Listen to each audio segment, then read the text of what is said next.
नमस्कार, मैं धनंजय कुमार, द नागरिक में आपका स्वागत है।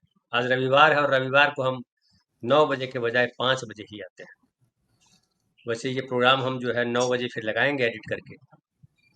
लेकिन आज की जो खबरें हैं उसमें सबसे बुरी खबर मैं बोलूँगा कि हरिद्वार में जो मनसा देवी मंदिर है, वहाँ भारी भीड़ थी, भगदड़ मची, कई लोगों के मारे जाने की खबर है और कई लोग घायल हैं।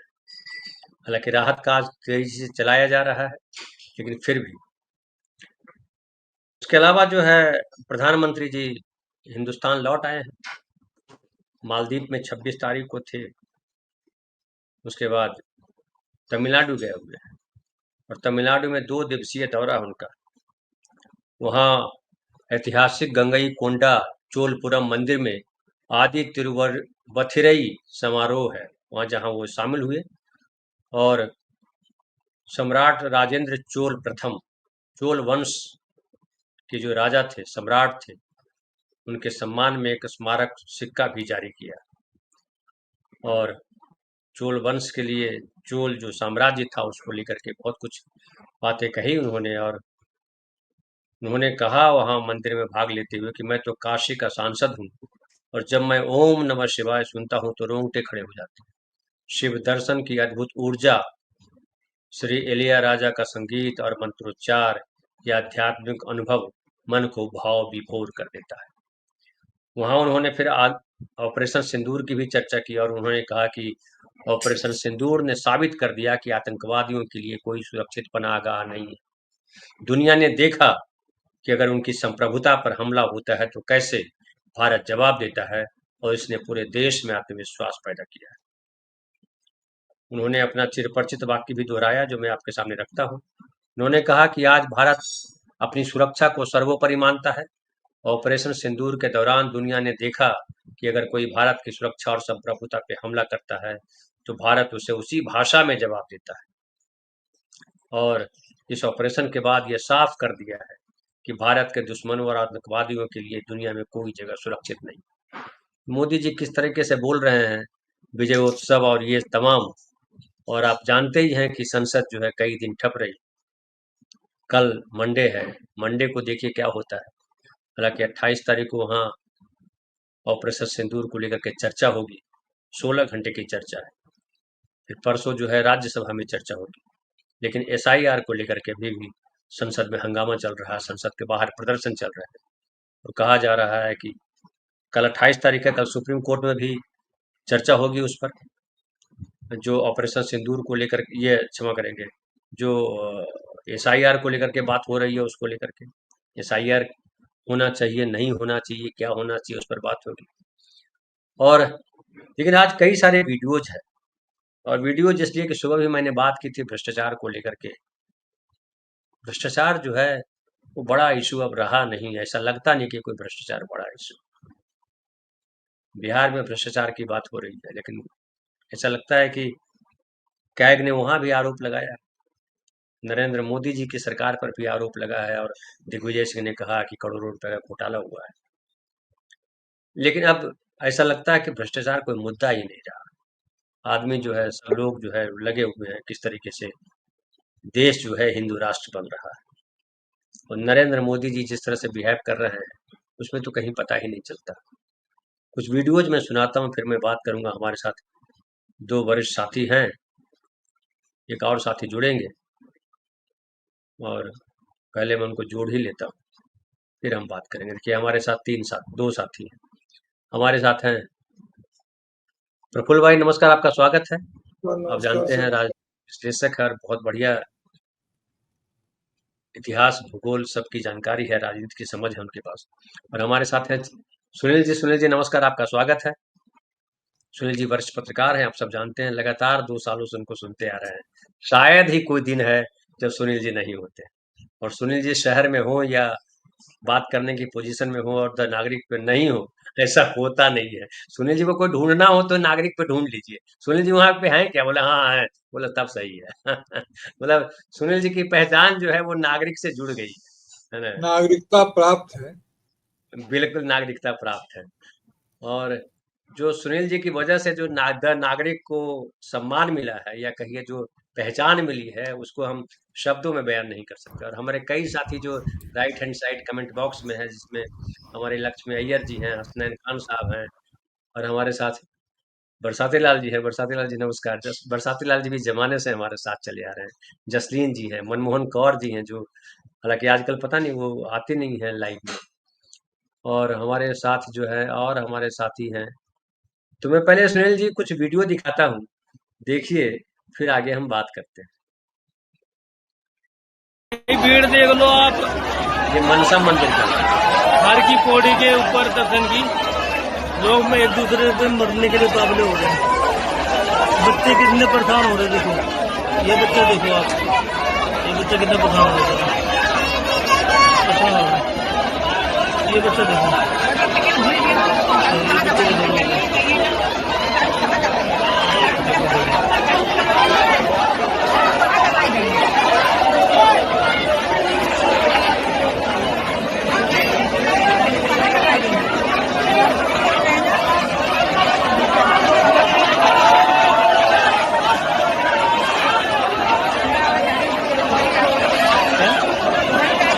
हाँ, आए तो नहीं होंगे ना, हम जाएगा। भगदड़ के बाद ये दूसरा वीडियो अभी देखिए। क्या कर रहे थे? बाबा का चरणों का धूल है, तो उसे माथे में। ये देखिए, ये आए मैंने तो नहीं इसलिए होंगे। दिखाया है, क्षमा करेंगे वो वापस चला गया। ये जो वीडियो है, हाँ, ये जो वीडियो है, ये बाबा बागेश्वर के लिए कितने परेशान है। और कहा जा रहा है कि उनके गाड़ी जब निकली, टायर के नीचे जो धूल थी उसको लोगों ने माथे से लगाया, और क्या बोला, सुनिए जरा। क्या कर रहे थे? बाबा का चरणों का धूल है, तो उसे माथे में लगा रहे थे और घर में उनको छीटेंगे। तो बाबा जी तो जमीन पे पाँव ही नहीं रखे थे, वो तो उतरे ही नहीं है। वो लोग बोल रहे हैं उतरे हैं करके, उतरे हैं बोल रहे हैं ना। हाँ, एक बार बाबा गाड़ी से भी आए हैं, तो वो धरती पावन हो गई हमारे लिए, इसीलिए हम उनको सिर में लगा रहे हैं। इतनी श्रद्धा है बाबा के सबके। कहाँ से? हम दौड़े दौड़े गए हैं बाबा के पीछे, हम लोग रायगढ़ से आए हैं। हाँ, कार्यक्रम से बारे में पता था, पेपर में मालूम था। पेपर में कब से आए? कितने समय से? हम सुबह 8 बजे से आए हैं। तो आप बाबा जी का दर्शन हुआ? दर्शन हुआ। हम लोग बाबा जी के पीछे पीछे दौड़े हैं और लगभग सामने से ही देखे हैं बाबा जी को। और क्या कहना चाह रहे हैं? बस हम तो चाहते हैं बाबा जी जल्दी से आए यहाँ दोबारा। बिलासपुर में एक बार और करेंगे बोल रहे हैं, क्या समागम कथा कराएंगे बोल रहे हैं। तो बाबा से यही प्रार्थना है, बागेश्वर बाबा से, कि एक बार और आ जाए, हम सभी दर्शकों को उनका आशीर्वाद। रायगढ़ से आए हैं, हमारे बाबा रायगढ़ में हमारे आए। नहीं, बहुत बढ़िया सुविधा था, बहुत अच्छा था, कोई कभी नहीं लगा। हाँ, बाबा नहीं पहुंच पाए, इतनी भीड़ थी इसलिए बाबा नहीं पहुंच पाए, लेकिन बहुत बढ़िया था बस। तो ये देखिए, ये पढ़ी लिखी महिलाएं हैं, संभ्रांत घर की महिलाएं हैं। ऐसा नहीं है कि ये लोग जो है वो अनपढ़ हैं, नहीं जानते हैं चीजों को, लेकिन फिर भी ये स्थिति है। वहाँ बाबा को खास हम लोग दर्शन करने के लिए आए हैं। बागेश्वर धाम भी हम लोग होके आए हैं। बस कुछ नहीं, कि बहुत अच्छा प्रोग्राम था। मतलब हम सामने से मतलब सामने वैसे पूरे थे कि लग रहा था रियलिटी में, मतलब सामने ही है पूरा। मतलब बोलने के लिए अक्षरा सोलंकी, बोलने के लिए वैसे कुछ नहीं है, मतलब आए उतना सामने से देखे, वही बड़ी बात थी वो। देश का प्रधानमंत्री कैसा हो? प्रधानमंत्री तो आप जानते हैं विश्वविख्यात। 3 महीने से वो ट्रम्प रोज फोन कर रहा है, रोज। मोदी जी फोन नहीं उठा रहे, ये सच्ची बात बोल रहा हूं। पागल हो गया वो। नहीं होगा तो आगरा में भर्ती करवाना पड़ेगा। नहीं, उसके दिन आने वाले, जो मोदी से टकराएगा वो मिट्टी में मिल जाएगा। This is a regular. देखिए क्या बता रहे हैं, बता रहे हैं सुनील जी कि 3 महीने से फोन कर रहे हैं ट्रम्प। ये यहाँ के एक मंत्री हैं, राज पुरोहित, क्या नाम है उनका? नाम सम पुरोहित नाम है, अभी मैं भूल गया अचानक। मंत्री भी रहे हैं महाराष्ट्र सरकार में। और ये कह रहे हैं कि मोदी जी 3 महीने से मोदी जी को फोन कर रहा है ट्रम्प, और ट्रम्प फोन नहीं उठा रहे हैं मोदी जी, है ना। और पागल पागल हो गया है ना। उसको ट्रम्प को पागल खाना भी भेज रहे हैं, आगरा भेज रहा है। आगे सुनिए। High School in Shenzhen. ये In देखिए green 3 का एक spaces. स्कूल है। This is a science library. This is also a regular classroom equipped with high-definition screens and 5G. A modern and well-equipped biology laboratory. This is a robotics lab.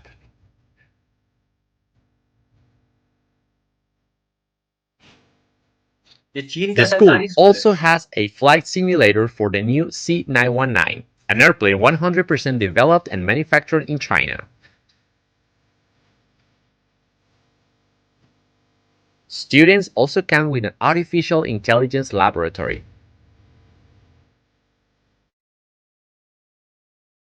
Also spaces dedicated to art, like a dance practicing hall, a music classroom, and a theater for performances and ceremonies. Physical activities is also a priority here, so spaces for sports and different disciplines can be found all around the school. This is also the cafeteria and the students' dormitories. So basically, this is the quality of some high schools in Shenzhen.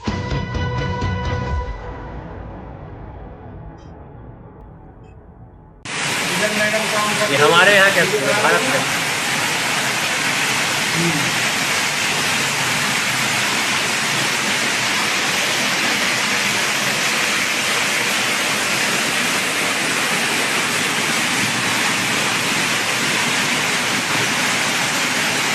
Hemant Sharma ji corrupt थे या नहीं थे? ये corruption को लेकर के सवाल किया कि विश्व विश्व क्या नाम है उनका, हेमंता विश्व शर्मा जो है करप्ट थे कि नहीं थे। चलो भैया। अमित भाई जवाब दीजिए। जी मैं जवाब देना नहीं चाहता इसका, इस तरह से क्वेश्चन नहीं करते भैया। हाँ, मोदी जी तमिलनाडु में।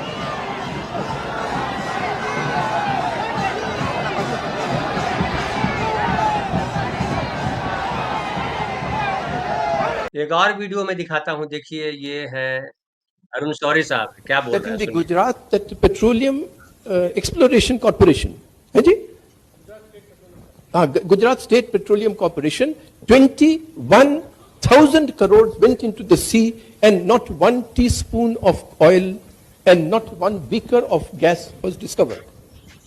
Has anybody followed it? Where did money go? If nothing is followed, therefore nothing is printed, and therefore I say I am honest. तो ये हालांकि पुराना वीडियो है, लेकिन आज चूंकि भ्रष्टाचार पे बात कर रहे हैं इसलिए हमने दिखा दिया ये कि 21,000 करोड़ रुपए खर्च हुए गुजरात में और एक चम्मच तेल नहीं निकला पेट्रोलियम के लिए। 21,000 करोड़ रुपए खर्च करने के बाद, ये अरुण शौरी कह रहे हैं। अब एक और वीडियो में दिखाता हूँ आपको, ये देखिए, ये देखिए।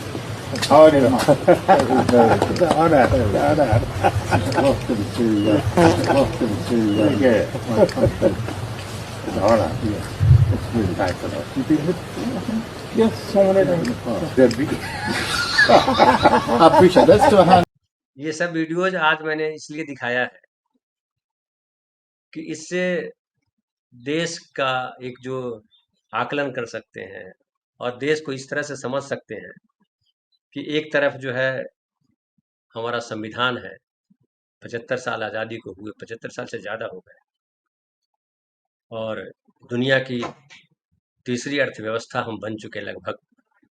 वहाँ स्कूल में पानी टपक रहा है, मनसा मंदिर में भगदड़ होती है, लोग मारे जाते हैं। बागेश्वर बाबा के गाड़ी के टायर की धूल उठाने के लिए होड़ मची है पढ़ी लिखी महिलाओं में। वो अभाव में जी रही अनपढ़ महिलाएं नहीं है। इससे पता चलता है कि हमारे यहाँ शिक्षा का क्या स्तर है और हमारे संविधान ने कितना काम किया है। फिर देखिए कि जिस तरीके से यहाँ प्रचारित कर रहे हैं, नरेंद्र मोदी तमिलनाडु में बोल रहे हैं कि थर थर काँप रहे हैं लोग, और ऑपरेशन सिंदूर ने दुनिया को बतला दिया कि किस तरीके से भारत पे अगर कोई हमला करेगा, उसकी संप्रभुता पे, उसकी सुरक्षा पे, तो किस तरह जवाब दिया जाएगा। और यहाँ चर्चा करने को तैयार नहीं है ऑपरेशन सिंदूर को लेकर के, विजयोत्सव को लेकर के, है ना। हालांकि कल चर्चा करेंगे, देखिए क्या चर्चा होगी। अपने आप में पुरानी चर्चाएं भी हम लोगों ने देखी है, इसलिए समझ में आता है कहाँ चर्चा होगी। सुनील जी से उस पर बात करेंगे हम अभी। उसके अलावा जो है दिलचस्प ये है कि यहाँ के ट्रंप 28 में फिर बोल दिया है सुनील जी, थाईलैंड और कंबोडिया के बीच भी सीज फायर करवाया है। और वहां कहा कि देखो यहाँ भी हमने जैसे भारत और पाकिस्तान के बीच सीज फायर करवाया, वैसे कंबोडिया और थाईलैंड के बीच सीज फायर करवा दिया है। दूसरी तरफ इनके जो मंत्री हैं, पूर्व मंत्री हैं, बीजेपी नेता है महाराष्ट्र के, मुंबई में वो महाराष्ट्र सरकार में मंत्री भी रहे पहले। वो कह रहे हैं कि मोदी जी को ट्रंप 3 महीने से फोन कर रहा है, मोदी जी फोन नहीं उठा रहे हैं। इतना गप कहाँ से लाते हैं, और लोग बैठ करके सुन भी रहे होते हैं, है ना। और ये व्हाट्सएप यूनिवर्सिटी पे कोई मैसेज नहीं कर रहा। जो मंत्री रहा बिहार महाराष्ट्र में, जो मंत्री रहा बीजेपी गवर्नमेंट में, जो नेता है, अध्यक्ष रहा मुंबई का, वगैरह वगैरह बहुत तमाम चीजें हैं, वो जो है वो कह रहा है। कितना झूठ बोला जा रहा है ना। इसके कुछ पहले आपने सुना होगा कि मोदी जी ने कहा कि ट्रंप ने कहा था कि आइए हम लोग साथ में लंच करेंगे, और हमने मना कर दिया। वो चले गए थे वहाँ, उड़ीसा चले गए थे, वो भी आपको याद होगा। तो इस तरह के से जो चीजें चल रही है, और करप्शन को लेकर के जो चीजें चल रही है, जो स्कूलों को लेकर के बातें हो रही है, तमाम बातें हो रही है। लेकिन क्या आपको लगता है कि इन तमाम चीजों का स्टारमर से जिस तरह से मोदी मिलते हैं, और स्टारमर गले नहीं मिल रहे हैं ठीक से, हाथ नहीं मिला रहे हैं ठीक से स्टारमर, मोदी जी परेशान है हाथ मिलाने को। क्या क्या तस्वीर पेश होती है सुनील जी, कुल मिलाकर के जो हमने वीडियो दिखाया, उससे कहाँ जाता हमारा देश दिखाई पड़ रहा है? धन्यवाद धनंजय जी। एक बात जो आपने महाराष्ट्र के मंत्री जी की बात आपने कही, और आपने कहा कि व्हाट्सएप का इंफॉर्मेशन नहीं है, ये बाकायदे एक पूर्व मंत्री वो बयान दे रहे हैं। 4 घंटा पहले अमित मालवीय का एक एक्स पे एक ट्वीट आया उनका, और उस बात पे रिएक्शन दे रहे हैं कि जिसपे आप याद कीजिए कि राहुल गांधी ने आरोप लगाया था कि जब पहलगांव की घटनाक्रम, पहलगांव के बाद जो सैन्य कार्रवाई की भारत ने, तो भारत के साथ कोई देश नहीं खड़ा हुआ। याद है आपको? इस तरह का आरोप लगाया उन्होंने। कम से कम 10 पैराग्राफ का एक एक्स पे उन्होंने पोस्ट किया है अमित मालवीय ने, और दुनिया का कोई ऐसा देश नहीं है जिसको उन्होंने गिना न दिया हो। कोई दुनिया का ऐसा देश नहीं है इन्होंने गिना दिया हो कि वो सब भारत के साथ खड़े थे। और बयान क्या दिया उन्होंने, कोट क्या किया कि उन्होंने ये साथ खड़े होने का क्या मतलब होता है? साथ खड़े होने का मतलब कि हम जो कार्रवाई कर रहे हैं उसका हम समर्थन करते हैं। आतंक के खिलाफ तो हर आदमी है, कौन कह सकता है कि हम आतंक के खिलाफ नहीं है? लेकिन पाकिस्तान को आप आतंकवादी मानने के लिए तैयार हैं? पाकिस्तान को जो आर्थिक सहायता मिल रही है उसको आप रोकने के लिए तैयार हैं? जो एक बहुत ही नपातुला बयान होता है। और आप किसी ने कहा हो इन देशों का नाम लेकर के कि हम भारत ने जो कार्रवाई की है वो उसका अधिकार है, भारत ने जो कार्रवाई की हम उसका समर्थन करते हैं, वो तो किसी ने नहीं कहा। तो ये अमित मालवीय, और ये 4 घंटे पहले का लगभग पूरे 1 पन्ने का इनका ये ट्वीट है। आप देख सकते हैं, आपके दर्शकों को भी दिखा सकते हैं जी। अगर आपने कहा ना कि शब्द क्या कि व्हाट्सएप का इंफॉर्मेशन नहीं है, व्हाट्सएप पे ऐसे ही इंफॉर्मेशन घूम रही है, और बाकायदे उस पार्टी के जो अधिकृत लोग हैं वो इस तरह का इंफॉर्मेशन घुमा रहे हैं कि हमने कितना पराक्रम कर दिया था। उसलिए कई बार जी खुद ही तारीफ में लगे हुए कि महान खुद ही तारीफ पे लगे हुए हैं। इसीलिए जब ये सरकार कहती है कि हम इतिहास को जो छुपाया गया वो हम बताना चाहते हैं, अरे तुम वर्तमान नहीं बताना चाहते हो, इतिहास क्या बताओगे? जो वर्तमान में हो रहा है उसकी सच्चाई तुम सामने लाइन नहीं लाने देने के लिए तैयार हो, उस पर कोई आप अधिकृत वक्तव्य देने के लिए नहीं तैयार। दूसरी आप ये मत उम्मीद कीजिए। और दूसरी चीज आपने कहा कि जो छतरपुर के महाराज हैं बागेश्वर धाम, आप ये सोचिए ना कि जिस देश में अगर कोई प्राध्यापक अपने विद्यार्थियों से वैज्ञानिक तरीके से सोचने की अपील करता है, उसके खिलाफ कार्रवाई हो जाती है। अगर वो अपने विद्यार्थियों से अपील करता है कि कांवड़ लेके जाने की जरूरत नहीं है, पढ़ो लिखो, उसके खिलाफ कार्रवाई हो जाती है। सरकारें संस्थागत रूप से इस अंधविश्वास को फैलाने में लगी हुई है। और क्यों लगी और कैसे लगी हुई हैं? अगर आपका पूरा का पूरा जो फोकस है वो है विभिन्न जो मंदिर हैं, तीर्थ स्थल हैं, उनके सौंदर्यीकरण के लिए, उसको आप अपने अपनी उपलब्धि बताते हैं। काशी विश्वनाथ कॉरिडोर बना दिया, महाकाल उज्जैन का कॉरिडोर बना दिया, विंध्यवासिनी मंदिर का कॉरिडोर बना दिया। अरे ये सरकार का काम है कॉरिडोर बनाना। जो लोग उसकी व्यवस्था देख रहे हैं, जो मंदिर से के साथ जुड़े हुए हैं, जो हिंदू धर्म के उत्थान के लिए लगे हुए हैं, ये उनका काम है, उनको करने दीजिए आप। और जो कर रहा है उसको फैसिलिटेट कीजिए। जो आपका काम है नगरीय नागरिकों के जीवन को बेहतर बनाना, शिक्षा व्यवस्था को सुदृढ़ करना, नागरिक सुविधाओं को बेहतर करना, आपात स्थितियों में लोगों को राहत पहुंचाना, एक बेहतर स्वास्थ्य व्यवस्था देना, उम्रदराज लोगों को सामाजिक सुरक्षा देना, आधारभूत संरचनाओं का विकास, ये आपका काम है। सरकार का काम ये होता है ना, एक पूरे देश को इस बात के लिए आश्वस्त करना कि नहीं सरकार है और आप हर तरह से सुरक्षित हैं। इस बात का डर किसी को ना हो कि आप जा रहे हैं और हमारी बात से असहमत होकर के लोग माफ लिंचिंग कर देंगे, पता नहीं क्या हो जाएगा। अगर हम ट्रेन में जा रहे हैं तो हम अकेले न जाए, हमारे साथ और लोग हमारे समुदाय के, हमारे संप्रदाय के या हमको जानने वाले लोग हैं। किस तरह का समाज आपने बना दिया? तो ये कोशिश तो बाकायदे सरकारों की ओर से हो रही है कि आप अपनी सोच को एक धार्मिक सोच के इर्द गिर्द बना के रखें, उसको अपनी उपलब्धि मानिए। तो आप क्या उम्मीद करते हैं कि ये समाज कहाँ जाएगा? सरकारों से उम्मीद की जाती है कि वो तार्किक सोच अपने नागरिकों में पैदा करें। सांप्रदायिक सोच पैदा करने के लिए सरकारें नहीं होती, संस्थाएं इस बात के लिए नहीं होती। तो अगर अभी पूरी की पूरी व्यवस्था चली आ रही है, पिछले 20 सालों से मध्य प्रदेश में ही हो रहा है, तो क्या पा जाएंगे? आपने क्या सुना कभी कि मध्य प्रदेश की सरकार वैज्ञानिक शोधों, आविष्कारों और खोजों के लिए कितना प्रयासरत है? आपने सोचा, आपने देखा कभी कि मध्य प्रदेश की सरकार शिक्षा व्यवस्था को कितने व्यापक और मजबूत बनाने के लिए तैयार है? कोई इतना बड़ा संस्थान खुल गया है जिससे पढ़ने वाले विद्यार्थियों को अंतर्राष्ट्रीय स्तर पर उनकी मांग बढ़ गई है। क्या देखा है? तो आप क्या उम्मीद करते हैं इससे? भ्रष्टाचार की बात आप कर लीजिए। भ्रष्टाचार तो केवल इनके कहने के लिए है। भ्रष्टाचार का नारा लगा करके सत्ता में आ गए। एक उन्होंने पूर्ववर्ती सरकार के खिलाफ एक माहौल बनाया, ऐसे आरोप लगाए जिसको स्वयं सत्ता में आने के बाद उसको साबित नहीं कर पाए। अगर वही सरकार सत्ता में आती और वो आरोप सही साबित नहीं होते तो बातें कही जा सकती थी कि उस सरकार ने उन तथ्यों को उजागर नहीं होने दिया। लेकिन जब आरोप लग रहे थे उस समय अनेक सत्ता बदल गई, इस एनडीए की सरकार आ गई, मोदी जी की सरकार आ गई, तब तो साबित हो जाना चाहिए था कि कोल ब्लॉक आवंटन में कितना रुपया घोटाला था। ये सीएजी ने जो आरोप लगाए थे उसमें कितना सही है, कितना गलत है।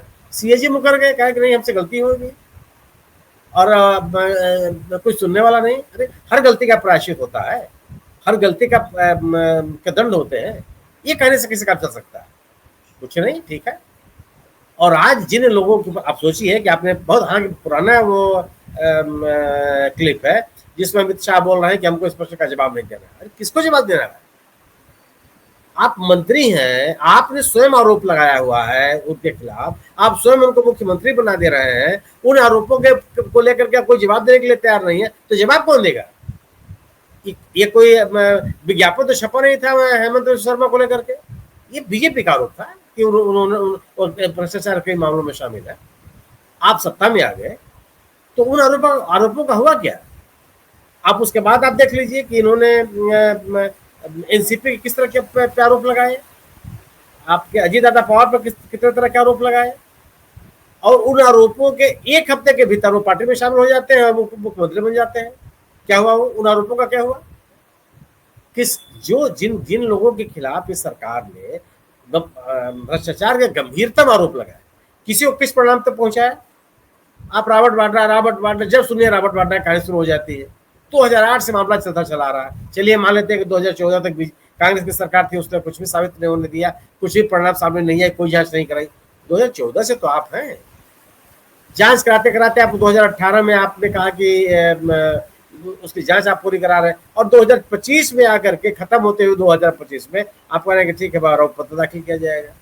8 साल लगता है इन चीजों में, 7 साल लगते हैं जांच कराने में, और आप दावा करते हैं कि आप भ्रष्टाचार दूर कर देंगे। आज सोचिए कि जो सीएजी की रिपोर्ट आई है, उस रिपोर्ट में ताजा रिपोर्ट में कितने भ्रष्टाचार के आरोप लगे? किसी भी रिपोर्ट पे कोई चर्चा कहीं कर रहा है? किसी भी रिपोर्ट को लेकर के कोई बहस हो रही है मीडिया में? कितना तहलका मचा हुआ था, 7,000 करोड़, 8,000 करोड़, इतने रुपए उतने रुपए के आरोप का भी सीएजी की रिपोर्ट आई। सीएजी की रिपोर्ट की संख्या लगातार घटती चली जा रही है। हम और आप कितने रिपोर्ट, हर 2 महीने के बाद एक रिपोर्ट दिखाई पड़ती थी, बाकायदे पढ़ते थे हम लोग कि इसमें हमारे मिली समाचार का पॉइंट क्या है। जब ये संसद में या विधानसभा में रिपोर्ट रखती थी, उसकी कॉपी हम लोग लेकर के आते थे पढ़ने के लिए। अब पता नहीं चलता कब सीएजी की रिपोर्ट आ गई, कब एजी की रिपोर्ट आ गई, कोई जानकारी नहीं है किसी को। आ भी जा रही थी, उसका कोई चर्चा नहीं है। सवाल है सरकार की तरफ से कोई बोलने वाला, सरकार ये भी बोल दे कि ठीक है जो आरोप सीएजी ने कहा उसके हम जांच कराएंगे। नाम तो लीजिए आप सोचिए कि द्वारका से लेकर एक का हाईवे है, उसमें भी भ्रष्टाचार का आरोप लगे, रेलवे के ऊपर कोई भ्रष्टाचार का मामला सामने आया, ये बाकायदे रिपोर्ट में है, कोई चर्चा नहीं है, कहीं से कोई बात नहीं करने जा रहा है। और अगर आप विपक्ष बोलता है तो उसका काम है बोलते रहना। अरे ठीक है, विपक्ष बोलता रहे, आप तो करते हुए दिखाई पड़िए। तो ये केवल और केवल पॉलिटिकल नैरेटिव के लिए काम किए जा रहे हैं, और ऐसे में जब कोई काम अस्थायी और प्रभावी नहीं होगा तो आप कल्पना कर सकते हैं कि स्थितियां कैसी होंगी, हालात क्या होंगे और परिणाम क्या आएंगे। इसलिए ये सवाल मत पैदा कीजिए आप कि आखिर ट्रंप 3 महीने से मोदी जी को फोन कर रहा है और मोदी जी फोन नहीं उठा रहे हैं। यह वक्तव्य अगर आप वहां से नहीं, बीजेपी के नेता नहीं देंगे तो क्या देंगे? किस तरह के वक्तव्य आप? जी मतलब हाथ है। अब जो है मैं आता हूँ, विनय भाई हमारे आ गए हैं, नमस्कार, स्वागत आपका। और तो करप्शन को लेकर के जो सुनील जी भी कह रहे थे और हम बात उसी से करना चाह रहे हैं। बिहार पे भी 70,000 करोड़ का आरोप लगाया है कैग ने कहा कि 70,000 करोड़ रुपया मिसिंग है, और कहीं कोई चर्चा नहीं। बिल्कुल सुनील जी ने कहा कि कहीं कोई चर्चा नहीं। चर्चा क्या होगी? एक सवाल, इसलिए मैंने पुराना वीडियो दिखाया कि वो पूछा उनसे प्रेस वालों ने अमित शाह जी से कि भैया हेमंता विश्व शर्मा के बारे में बोलिए, तो बोले कि अरे आपको ऐसे सवाल पूछते हैं, ये सवाल पूछने का तरीका है। और कुछ जवाब बोले, मैं इसका जवाब नहीं देना चाहता। जिस करप्शन को लेकर के सत्ता में आए, उस करप्शन पे बात भी नहीं करना चाहते, और गीत गा रहे हैं कि देश में अमन चैन है, तमाम है। हमने चीन का एक स्कूल दिखाया, सरकारी स्कूल है चीन का, पता नहीं वहां देख के आए कि नहीं। केजरीवाल ने तो और बढ़िया स्कूल बनाते, कम से कम मॉडल स्कूल एक बना देते कि देखिए हमारे दिल्ली में राजधानी है, वहां एक ऐसा स्कूल है। सरकारी स्कूल चीन में इतना खूबसूरत है, और हमारे देश में स्कूल की छत गिरती है, बच्चे मर जाते हैं। स्कूल की छत ही नहीं है, स्कूल की दीवार ही नहीं है। बिहार में हमने वो भी वीडियो दिखाया कि पेड़ के नीचे बच्चे पढ़ रहे हैं, और 2-4 बच्चे नहीं है, 50 बच्चे पढ़ रहे हैं। सरकारी स्कूल बंद किए जा रहे हैं। और बिहार में अब पत्रकार लग गए हैं मंत्रियों के पीछे, वो कह रहे हैं सरकारी स्कूल में अपने बच्चों को क्यों नहीं पढ़ा रहे हैं। वो शिक्षा मंत्री को भी घेर लिया, मैं वो भी वीडियो थोड़ी देर में दिखाऊंगा। शिक्षा मंत्री को घेर लिया, सुनील कुमार को, कि बताइए कि आपका बच्चा कहाँ पढ़ रहा है। तो प्रेम कुमार जी को आपके इसी हल्ला गुल्ला से बिहार सरकार ने पत्रकारों का मानदेय बढ़ा दिया। हाँ, लेकिन पत्रकारों का मानदेय बढ़ा दिया, कम से कम ये तो आपके प्रदेश में तो पत्रकारों को जेल में बंद कर दिया जाता है, यूपी। नीतीश कुमार की तारीफ कीजिए कि कहा भैया जो मानदेय बढ़ा। मैं कहाँ कह रहा हूँ, मैं भी तो कह रहा हूँ कि आपके हल्ला गुल्ला से असर हो गया, कम से कम वहां पैसा बढ़ गया। तो वो भी वीडियो दिखाएंगे। चुप्पी क्यों? ये 7,000 करोड़ पे चुप्पी क्यों है? 70,000 करोड़ सुनील जी, 70,000 सॉरी 70,000 करोड़ जी, 70,000 करोड़ का है कि उसका हिसाब किताब नहीं मिल रहा। नहीं मिल रहा 70,000। और ये लिख रहे हैं हमारे सुरेंद्र तंवर जी कि बिहार में कि 70,000 करोड़ का गबन सीधे सीधे ट्रेजरी की चोरी है। लालू प्रसाद जी होते तो कभी जेल भेज गए होते। तो ये बताइए प्रफुल्ल भाई, कुल मिलाकर के जो समा बन रहा है कि एक तरफ करप्शन शीर्ष पे है, करप्शन पे कोई चर्चा नहीं कर रहा है, मीडिया में बात ही नहीं हो रही करप्शन पे, आम आदमी बात नहीं कर रहा है। आरएसएस वाले भी अब कहने लगे अरे करप्शन हटाया जा सकता है जी, हमारे आपके सबके भीतर हम चाहते हैं कि किसी तरह पैसा दे करके हो जाए, तो कैसे हटाइएगा? मोदी जी क्या आसमान से उतर के आए हैं? ऐसा भी लोग बोलने लगे हैं। तो मोदी जी आसमान से नहीं उतर के आए तो कांग्रेसी सब आसमान से उतरे थे क्या? कांग्रेसी के खिलाफ जो अन्ना आंदोलन हुआ, केजरीवाल पैदा हुए, मोदी जी पैदा हुए, पता नहीं कितने लोग पैदा हुए, और हालत ये है कि करप्शन पर आप बोलते नहीं हो। क्या आपको लगता है कि करप्शन खत्म हो गया? करप्शन कोई मुद्दा ही दिया, मोदी जी ने खत्म कर दिया, बोला करप्शन का नाम बदल देते हैं। जैसे इसका नाम बदल दिया, विजयोत्सव कर दिया, सीज फायर को विजयोत्सव नाम रख दिया। क्या ऐसा ही नामकरण है, या लगता है कि वाकई आपको भी लग रहा है कि करप्शन अब मुद्दा नहीं हो सकता? देखिए प्रफुल्ल भाई, प्रफुल्ल भाई, जिस सवाल का जवाब अमित शाह साहब नहीं दिया वो सवाल इन्होंने आपसे पूछ लिया। नहीं, चूंकि प्रफुल्ल भाई के पास कोई ये नहीं है, बैगेज नहीं है, उनको सत्ता नहीं चलाना है, उनको झूठ नहीं बोलना। क्यों झूठ बोलना? उनको सत्ता चलाना है तो झूठ बोले पोता भर भर के, भगवान के पास जाकर के झूठ बोले, आम आदमी के पास जाकर झूठ बोले, प्रेस के सामने झूठ बोले। प्रफुल्ल भाई को क्या चिंता है? उनको ना भगवान के पास जाकर झूठ बोलना है, भाई, उनको अपनी आत्मा के सामने जवाब देना है। धनंजय भाई, अगर सरकार कुछ विचार भी कर रही हो कि प्रफुल्ल जी को कुछ दिया जाए तो वो भी आप बंद करवा देंगे। प्रफुल्ल भाई लेना नहीं चाहेंगे, मैं उनकी तरफ से बोल रहा हूँ। प्रफुल्ल भाई को ऐसा कोई पैसा नहीं चाहिए जो करप्शन से निकाला गया। क्या प्रफुल्ल भाई सही है ना? देखिए सर, सभी को नमस्कार। हालांकि उस समय में चाणक्य ने यह सुझाया था अपने अर्थशास्त्र में कि मछली कब पानी पी लेती है इसका पता लगाना बहुत मुश्किल है। इसलिए राज कर्मचारी जो होते हैं वो कब करप्शन कर लेते हैं इसका पता नहीं लगाया जा सकता। बस सावधानी बरतनी चाहिए कि मछली इतना पानी न पी ले कि मछली के लिए पानी में रहना ही मुश्किल हो जाए। सब पानी अगर मछली पी लेगी तो मछली जिंदा किस पर रहेगी? करप्शन वहां तक हो जाता है जहां, क्या आप कह रहे हैं कि शिक्षा में इतना अच्छा व्यवस्था है तो नहीं? हमने कहा एक सेकंड जी, आप बोलिए कंटिन्यू कीजिए प्लीज। हाँ, तो मैं ये कह रहा था कि ये जो वो मछलियां हैं जो सब पानी पी लेती हैं और तालाब को सूखा कर देती हैं, फिर इन्हें इंतजार रहता है उस एक बगुले का जो आएगा इनको और बोलेगा कि हाँ चलो अब दूसरी जगह उड़ो, यानी कि अगला चुनाव, और ये उसका डंडा पकड़ के लटक जाते हैं और फिर किसी दूसरे तालाब में पहुंचने के पहले वो डंडा छूट जाता है और ये मारे जाते हैं, यानी ये चुनाव हार जाते हैं। तो ये करप्शन का खेला। देखिए करप्शन पैदा कैसे होता है? करप्शन पैदा होता है पूंजीवाद में मुनाफा के केंद्रीयकरण और लोकतंत्र में अधिकारों के विकेंद्रीकरण के पारस्परिक अंतर्विरोध और टकराव से पैदा होता है भ्रष्टाचार। मैं फिर दोहरा रहा हूं, मुनाफा के केंद्रीकरण जो पूंजीवाद का लक्षण है और नागरिक अधिकारों के विकेंद्रीकरण की प्रवृत्ति के अंतर विरोध के बीच से करप्शन पैदा होता है। करप्शन का देखिए, किसी भी चीज को, व्यक्ति को या संस्था को जानने का एक तरीका ये है कि हम यह पता करें कि उसके पास धन कहां से आता है और कहां जाता है। अब किसी भी आदमी पर इसको आले की तरह इस्तेमाल कर दीजिए कि प्रफुल्ल जी के पास पैसा कहां से आता है और ये कहां खर्चा करते हैं, उनका पूरा कच्चा चिट्ठा सामने आ जाएगा। ऐसे संस्थाओं का भी है। तो इसका डेस्टिनेशन कहां है, इसका बैकवर्ड और फॉरवर्ड लिंकेजेस क्या है करप्शन का?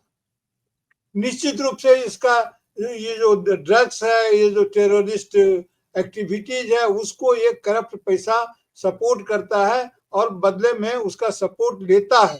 खतरनाक यहाँ है, ये बाबू थोड़ा बहुत घूस ले लिया, सिग्नल पर कुछ पैसा ले लिया मोटर व्हीकल के तहत, ये तो करप्शन है ही, जनता इससे परेशान है ही।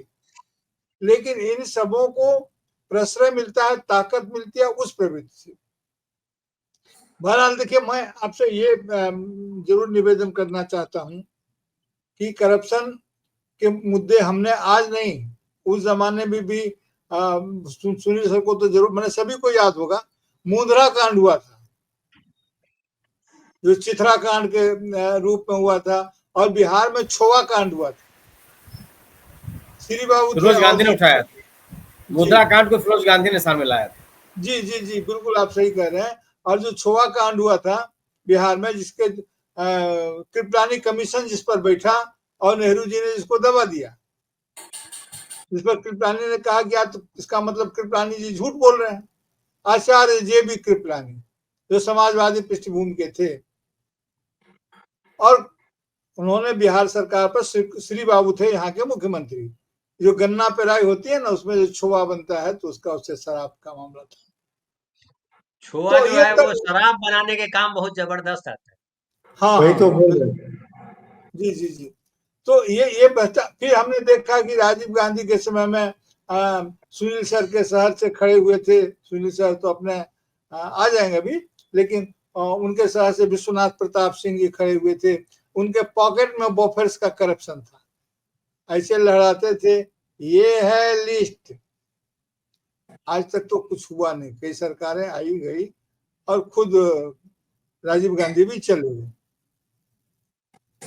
और वो कैसे चला था, आज एनराम है, उनसे वो बताने के लिए काफी है कि कैसे वो चला था और कैसे वो बोफर्स का मामला राजीव गांधी जी के दफ्तर से कैसे वो अधिक इसको कहते हैं कि ब्लो कर गया था या उसका फ्लो कर गया था, जो भी हुआ हो।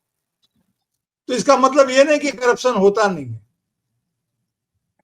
करप्शन होता है, जरूर होता है, लेकिन उसको साबित करना मुश्किल होता है। और ये जो मुद्दा है ये कभी भी मुद्दा नहीं बनने देंगे करप्शन को राजनीति में और लोकतांत्रिक राजनीति में, क्योंकि करप्शन ही तो वह ग्रीस मोबिल है जो मिस्त्री के बदन में उसके कपड़े पर हम आप जब उसको पहनते हैं तो हमारे बदन पर वह गंदगी की तरह लगता है।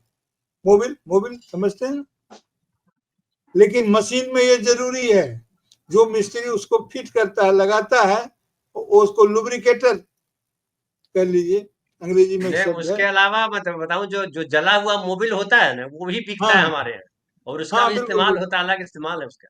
हाँ, तो सवाल ये है कि आप रोटी बनाते होंगे घर में। सुनील सर तो हमको नहीं लगता कि बनाते होंगे, लेकिन विनय सर को बनाना पड़ता होगा। क्या सुनील जी रोटी नहीं खाते हैं? नहीं नहीं, बनाते नहीं, ये भात खाने वाले आदमी। ये रोटी से खेलते हैं। नहीं नहीं, वो खेल खाल की बात नहीं है। ऐसे मैं भात खा लेना पसंद करूंगा, रोटी कौन बेले यार।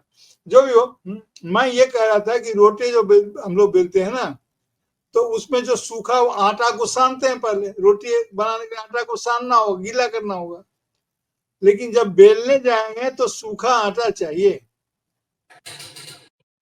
अब अगर सारा आटा गीला कर लिया तो रोटी ना बेल पाइए। तो जो सूखा आटा उसको बोलते हैं परेथन, ये बोलते हैं। तो परेथन इसलिए बोलते हैं कि वो पृथक करता है। आप जानेंगे कि पृथ्वी मतलब पूरी दुनिया, पूरी धरती नहीं होती थी। पृथ्वी का अर्थ शुरू में वह भूभाग होता था जिसे किसानी के लिए, खेती के लिए या किसी खास प्रयोजन के लिए अलग कर दिया जाता था, वही पृथ्व्यांग होता था। उसी को पृथ्वी बोलते थे, जो पृथक कर लिया जाता था। बाद में इसका अर्थ विस्तार आया भाषा विज्ञान का, वो मामला है। उसी से पार्थ बनाया, जो खेत का मालिक है, जो उत्पादन के संसाधन का मालिक है, और उस विशेषण पार्थ बन गया, जो सबसे अलग भी है और जो अलग किया हुआ है उसके स्वामित्व का दायित्व उस पर है। 12। तो ये जो परेथन होता है, ये भ्रष्टाचार उस तरह से आता है, एक लुब्रिकेंट की तरह आता है। एक उसके नाना रूप हैं, लेकिन अगर आपने किलो भर आटा साना है और 5 किलो आटा आपने परेथन के लिए दबा लिया है तो मुश्किल है।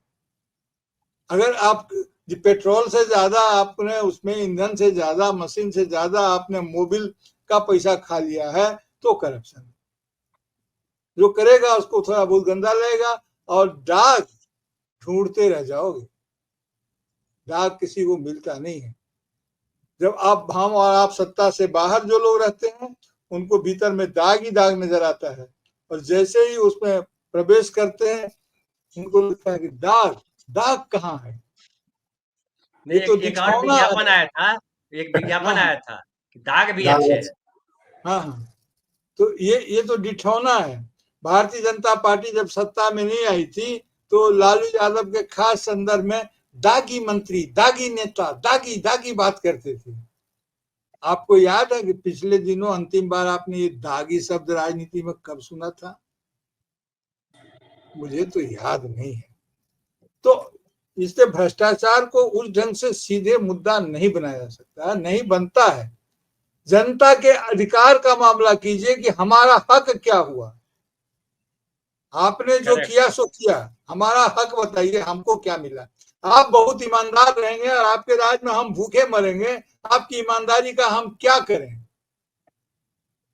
न उसे पहन सकते हैं, न उसे लगा सकते हैं बदन में, न खा सकते हैं, उस ईमानदारी का हम क्या करें। उस समय में कहा था जोसेफ स्टिग्लिट्ज ने, जो उसका डिस्कंटेंट्स ऑफ ग्लोबलाइजेशन जो था, उसकी किताब थी, सर जरूर पढ़े होंगे, सर लोग बराबर महत्वपूर्ण किताब पढ़ते रहते हैं। जोसेफ स्टिग्लिट्ज की किताब थी डिस्कंटेंट्स ऑफ ग्लोबलाइजेशन, और क्या उसमें बड़ा लंबा चौड़ा नाम था। अंग्रेजी में पहले मोटा नाम लिखता है, फिर छोटा छोटा पतला नाम लिखता है, डिस्कंटेंट्स समझ लीजिए। तो वो बड़े आदमी थे भाई, वर्ल्ड बैंक के थे। तो उन्होंने तो यही कहा था कि globalisation is nothing but barbarisation of the system. इस सिस्टम का घूसीकरण है, इसमें घूस दीजिए काम चलाइए, इस घूस लीजिए घूस दीजिए। आपको कोई एक थप्पड़ मारता है, आप भी नीचे वाले को एक झापड़ लगा दीजिए। उससे प्रतिशोध मत लीजिए जिसने आपको ट्रेन से धक्का दे दिया था, प्रतिशोध उससे लीजिए जो प्लेटफॉर्म पर बैठ के केला बेच रहा है। आप भी उसको एक लात मार के पटरी पर गिरा दीजिए और केला की दुकान पर आप बैठ जाएगी। ये सिखाता है ग्लोबलाइजेशन। ये घुसीकरण तो इसमें है नहीं, लेकिन प्रफुल्ल भाई आप जो करें ग्लोबलाइजेशन तो लेकर के आए, उसमें मनमोहन सिंह का बड़ा रोल रहा, और वही बल्कि सूत्रधार और सब कुछ रहे। लेकिन मोदी जी तो लाना चाह रहे हैं वो भारतीय संस्कृति। भारतीय संस्कृति में भी क्या ऐसा नहीं है कि केला वाले को लात मार करके गिरा दो पटरी पे और केला का मालिक खुद बन बैठ जाओ? नहीं, भारतीय संस्कृति में तो जो होता है भगवान करते हैं, मोदी जी तो निमित्त मात्र हैं। हाँ, ये परफेक्ट बात है। इस देश को भिखमंगा हो जाना था तो मोदी जी क्या करते? क्या केकई का कोई दोष नहीं है, दोष मंथरा। ये तो सरस्वती थी जिसकी आप दिन रात पूजा करते हैं, उसकी जीवा पर आकर बैठ गई। केकई क्या करती? और इतना तो मोदी जी पूजा पाठ कर रहे हैं, केदारनाथ का गुफा में बैठे, वहां कन्याकुमारी में। अब क्या चाहते हैं, मतलब वो गद्दी छोड़ करके वहीं बैठ जाए परमानेंटली?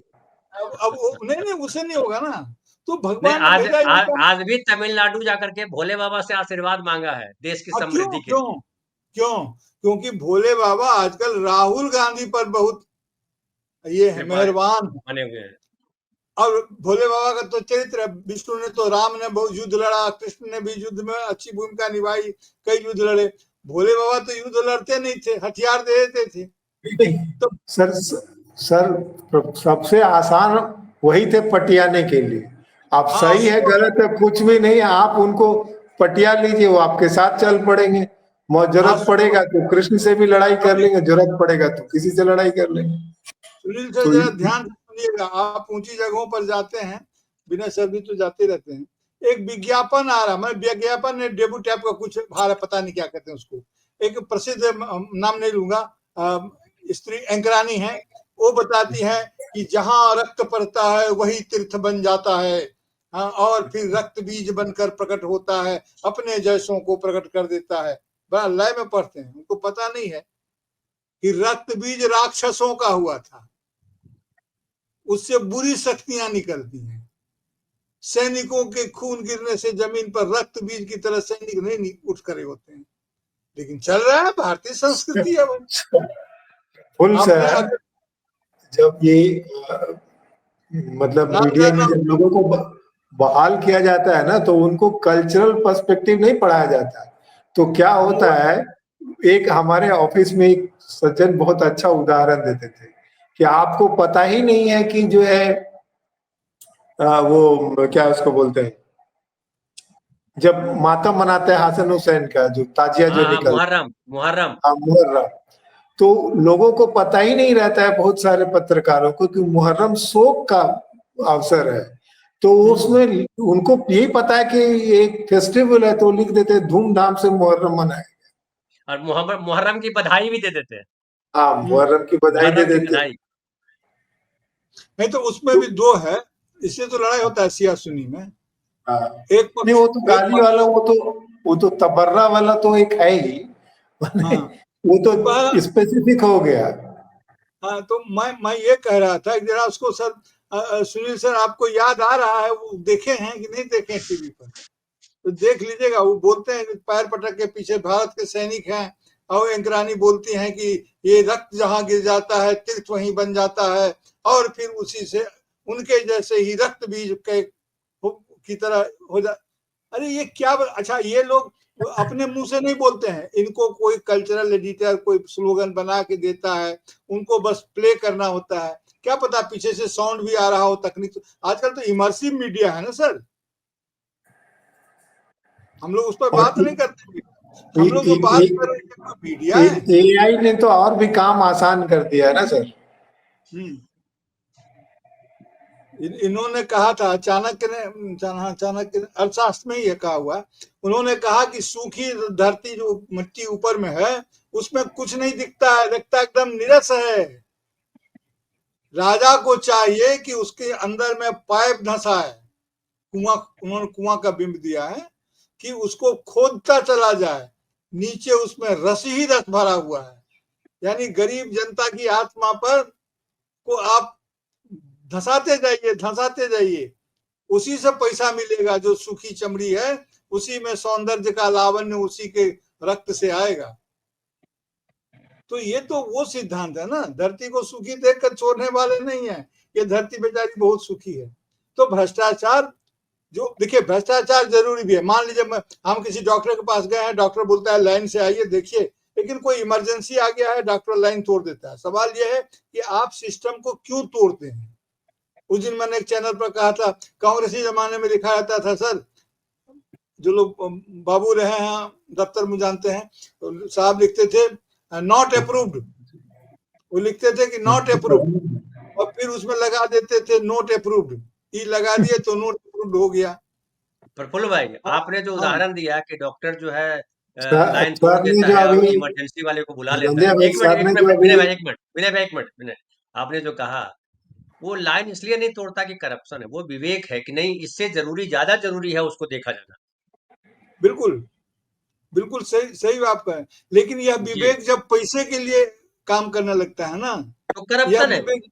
हाँ, तो वही है ना। तो ये जो थीन अंतर है, वो पैसे के लिए किया या जरूरी था, ये तो जिसका विवेकाधिकार है, विवेकाधिकार के माने दुष्परिणाम, उसके गलत जितना भी अपराध और भ्रष्टाचार हुआ है सब विवेकाधिकार के कारण हुआ है। खैर, एक वीडियो देखिए बिहार में, देखिए ये जो हिम्मत कर रहा है पत्रकार, ये बिहार के शिक्षा मंत्री है सुनील कुमार, ये आईपीएस ऑफिसर रहे, आप लोग जानते होंगे। आईपीएस ऑफिसर साहब इस्तीफा दे करके, या कहिए उसको वॉलंटरी रिटायरमेंट लेकर के मंत्री बने, नीतीश कुमार जी ने इनको मंत्री बनाया। देखिए क्या शिक्षा मंत्री जी, एक सवाल रहेगा मेरा, आप जवाब दीजिए हमको कि आप कह रहे हैं कि शिक्षा में इतना अच्छा व्यवस्था है, तो नहीं, हमने कहा और अधिक सुधार। अच्छा, आप बताइए ना कि बिहार के सरकारी स्कूलों में शिक्षा मंत्री के बेटे विधायक क्यों नहीं पढ़ते हैं? इसके बारे में सभी को बैठ करके सामूहिक रूप से सोचना पड़ेगा कि उस स्तर का सब जगह। तो आप शिक्षा मंत्री की शुरुआत आप क्यों नहीं करते? आप अपने बच्चों का एडमिशन क्यों नहीं कराते सरकारी विद्यालय में? बड़े हो गए सर। देखिए ये शिक्षा मंत्री है, इस पर जो है वो जवाब नहीं दे पाए। यहाँ पर जो देखिए निकल चुके हैं ये, जब हमने सवाल किया कि आखिर क्यों चला दिया आप लोग इतना जल्दी, धक्का दे के बताइए। अरे हम आप ही लोग के लिए सवाल कर रहे हैं, आप कि हम लोग देखो ला रहे हैं। तो ये देखिए कि कहाँ गए। हाँ विनय भाई, तो आप जो कह रहे हैं, हम तो कोई साहस नहीं कर रहे हैं। लोग तो सड़क पे माइक लेके खड़े हैं, माइक हटा देता है, मैंने वो भी वीडियो देखी है, माइक हटा देता है, यूपीए लगा देता है, वो बेचारा तड़प तड़प के मर जाता है पत्रकार, लेकिन लड़ता रहता है। उसको, पत्रकार को पता है कि हम जो है अगर ये न दिखाएं, उसके बढ़िया पैसा ले ले तो हमारा ज्यादा जीवन सुखद हो जाए। लेकिन वही है जो है विवेकवा, जो है विकसवा हर जगह बनने को तैयार होता नहीं है। विवेकवा जो है कई जगह विकसवा नहीं बनता है, विवेक ही बना रहता है। और विवेक जो है बहुत मैं कई बार मैं बहुत चिढ़ता हूँ विनय भाई, ये आईएएस ऑफिसरों से, यूपीएससी करके जो आते हैं, कहते हैं कि देश का बेस्ट टैलेंट जो है यूपीएससी करता है ना। देश में जो सबसे पढ़ा लिखा वर्ग है, जो बहुत मेहनती है, वो यूपीएससी करता है। लेकिन उस यूपीएससी में जो चुन के आते हैं, इतने गटर में गिरे हुए हैं कि जिसका अंदाजा नहीं लगा सकता। तुम नहीं लड़ पा रहे हो और तुम कहते हो कि गरीब आदमी जो 5 किलो अनाज के लिए दौड़ रहा है उसको दौड़ाते हो। तुम मंत्री को दौड़ाने की हैसियत नहीं रखते हो, मंत्री के लिए पीकदान पकड़ लेते हो। ये बेगैरत, इतनी जो है विवेकहीनता जो है पढ़े लिखे में आ जाती है। हम अक्सर कहते हैं कि अनपढ़ हैं वो जाहिल हैं, अनपढ़ हैं वो भागते हैं उनकी तरफ, मंदिर मस्जिद करते हैं, अनपढ़ हैं जो अंधविश्वास में जकड़े हुए हैं। ये क्यों ऐसा है? विनय भाई? और क्या आपको लगता है कि जिस तरह की स्थितियां हमारे देश में है मौजूदा दौर में, क्या आपको लगता है कि ये झूठ बोलना जो है वाकई सत्ता तक पहुंचने की सबसे बड़ी सीढ़ी है? ये तो बड़ा गंभीर सवाल आपने पूछा कि क्या झूठ बोलना वाकई सत्ता तक पहुंचने की सीढ़ी है। थोड़े देर के लिए लगता है, क्योंकि इसमें जो मूल बात है ना, वो ये मूल बात है कि क्या आप झूठ बोल करके जनता का विश्वास हासिल कर सकते हैं और लंबे समय तक कायम रख सकते हैं। तो मेरा जवाब इसका नाम है कि आप विश्वास तो हासिल कर सकते हैं पर लंबे समय तक नहीं कर सकते, वो आपको झूठ खुल जाएगा। पर जो सत्ता वर्ग जो है, सत्ताधारी वर्ग है, उसको इस बात का भरोसा नहीं है। वो होता दरअसल ये है कि जो समाज की जो खाइयां हैं, जो कमजोरियां हैं और जो अज्ञानता है, उसका इस्तेमाल करके उनको इस बात का विश्वास दिलाया जाता है। उनकी जो फेल्ट नीड है उसको ये करके उनको भरोसा दिलाया जाता है कि जो एक ढंग से छल किया जाता है। तो ये तात्कालिक रूप से सफल हो जाते हैं और इसके तमाम उदाहरण है हमारे सामने। जी बोलिए ना। देखिए बड़ा अच्छी बात लिख रहे हैं, इसलिए मैंने लगाया है कि सामने वाला संघ ही इतना नुकसान नहीं करता जितना छुपा हुआ। सामने वाला संघ इतना नुकसान नहीं करता जितना छुपा हुआ। कुर्सी वाल पीके हो या जुडिशरी ब्यूरोक्रेसी में छुपे हुए देश के इन गद्दारों से बचाना था फ्री मीडिया को, पर ऐसा नहीं हुआ। बहुत करेक्ट बात लिख रहे हैं जी।